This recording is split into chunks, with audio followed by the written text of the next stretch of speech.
విశాఖపట్నంలో Google, Adani, Airtel ముగ్గురి భాగస్వామ్యంతో ఏర్పాటవుతున్నటువంటి డేటా సెంటర్, దానివల్ల కలిగే ప్రయోజనాలు, కలగబోయే నష్టాల గురించి ఒక చర్చ అయితే ఆగడం లేదు. దీనికి ఫుల్ స్టాప్ పెట్టే విధంగా అన్ని నిజాలు, అన్ని వాస్తవాలతో ఆంధ్రప్రదేశ్ ప్రభుత్వం కూడా ఎక్కడా స్పందించడం లేదు. కేవలం పొలిటికల్ విమర్శలకు, పొలిటికల్గా వేరే వాళ్ళను బద్నాం చేయడానికే పరిమితం అవుతూ ఉన్నారు. ఈ క్రమంలో ఈ గూగుల్ డేటా సెంటర్ మీద ప్రజలకు వాస్తవాలు చెప్పండి అని సిపిఎం రాష్ట్ర కమిటీ దాని అధ్యక్షుడు ముఖ్యమంత్రి చంద్రబాబు నాయుడు గారికి ఒక బహిరంగ లేఖ రాశారు.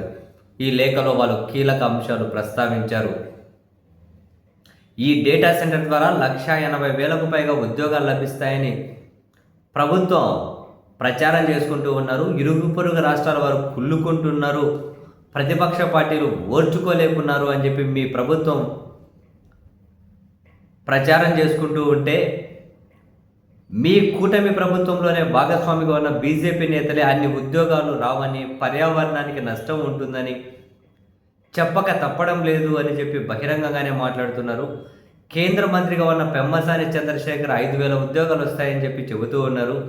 కానీ మీ ప్రచారం ఏమో చాలా భిన్నంగా ఉంది. ప్రజలను ఎందుకు మోసం చేస్తూ ఉన్నారు? వివిధ దేశాల్లో డేటా సెంటర్ అనుభవాలను పరిశీలిస్తే మీరు వాస్తవాలు కాకుండా అబద్ధాలు ప్రచారం చేస్తూ ఉన్నారు, అతిశయోక్తులు ప్రచారం చేస్తున్నారని క్లియర్గానే అర్థమవుతూ ఉంది. విశాఖలో ఏర్పాటు చేసే గూగుల్ డేటా సెంటర్ ద్వారా సముద్ర గర్భం నుంచి కేబుల్ కనెక్షన్లతో 12 దేశాలతో అనుసంధానం జరిగి గేట్వేగా ఉండబోతుందని, తద్వారా గూగుల్ వ్యాపారం ప్రపంచమంతటికి విస్తరిస్తుందని, ఇలా జరిగితే గూగుల్కు ప్రయోజనాలు ఉన్నాయి కానీ విశాఖకు, ఆంధ్రప్రదేశ్కి ఏం ప్రయోజనాలు ఉన్నాయో మీరు చెప్పడం లేదు. డేటా సెంటర్ కోసమని విశాఖపట్నం జిల్లా ఆనందపురం మండలంలోను, అనకాపల్లి జిల్లాలోను కలిపి 480 ఎకరాలు ఇప్పటికీ ఇంతకుముందు ప్రభుత్వం అదానికి ఇచ్చింది. అందులో పంట భూములు ఉన్నాయి, అసైన్ ల్యాండ్స్ కూడా ఉన్నాయి. సో వాటిని తీసుకొని ఇప్పుడు డేటా సెంటర్ కోసం ఇవ్వండి. లేదు అది అలాగే పెడతారు, కొత్త భూములు ఇస్తాము అంటే ఈ భూములను ప్రజలకు ఇళ్ల స్థలాలుగా పంచండి అని చెప్పి మరికొన్ని కీలక సూచనలు కూడా చేసుకుంటూ వెళ్ళారు సిపిఎం కేంద్ర కమిటీ.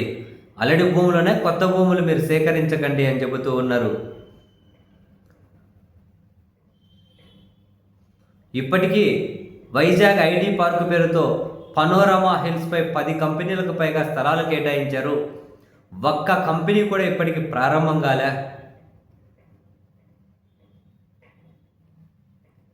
విశాఖలో ఒక పెద్ద డేటా సెంటర్ను మానిటరింగ్ చేయడానికి, దానికి అనుబంధంగా విద్యుత్తు, నీరు వగైరాలకు సరఫరాకి ఎంతమంది ఉద్యోగులు అవసరమవుతారో నిర్దిష్టంగా ప్రభుత్వం మాట చెప్పాలి. వారు తీసుకునే సిబ్బందులు ఆంధ్రప్రదేశ్ నుండి ఎంతమందిని తీసుకుంటారో అది స్పష్టం చేయాలి. గత అనుభవాల దృష్ట్యా వివిధ పరిశ్రమల్లో స్థానికులకు చాలా తక్కువ ఉద్యోగాలు లభిస్తున్నాయన్నది వాస్తవం కదా. ప్రపంచమంతటా ఐటీ ఉద్యోగాల్లో కోతపడుతోంది కదా. అటువంటప్పుడు మన రాష్ట్రం వారు కూడా బాధితుల్లో చాలామంది ఉన్నారు కదా. టీసీఎస్ కంపెనీలో తొలగింపులు కూడా ఒక సాక్ష్యం కదా.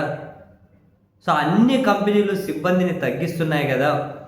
మరి ఈ క్రమంలో ఇక్కడ ఏఐ హబ్ పెట్టి కొత్తగా ఉద్యోగాలు ఎంతమందికి ఇస్తారు, ఎంతమందికి ఉద్యోగ భద్రత ఉంటుంది, ఈ అంశాలతో ప్రభుత్వం ఒక స్పష్టమైన ప్రకటన చేయాలి. వాస్తవాలే కావాలి, అతిశయోక్తి కాదు, అబద్ధాలు కాదు. సో వీటన్నిటితో కనుక ప్రభుత్వం ఒక ప్రకటన జారీ చేయకపోతే సిపిఎం పార్టీ తరఫున మేము ఉద్యమిస్తామంటూ వాళ్ళు ముఖ్యమంత్రి గారికి ఒక బహిరంగ లేఖ అయితే రాశారు.